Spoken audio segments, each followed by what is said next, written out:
how to use Spotify Wrapped on Android or iOS phone. Hello guys, in today's video I'm gonna show you how to use Spotify Wrapped on Android or iOS phone. First you need to do here is to go to settings and then scroll all the way down until you find the apps.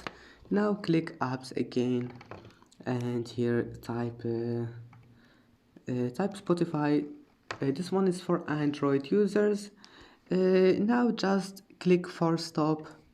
After that just go back, make sure your Instagram your Spotify is updated, and then open Spotify, and that's it. Don't close it, just make sure it's running in your background, and after that just wait like 5 minutes or something like that. Just wait for it and then close it. Now restart your phone and then turn off your Wi-Fi and turn it on again, and then just open your Spotify, and you will find that your problem is fixed. And that's it. Don't forget like and see you in the next video.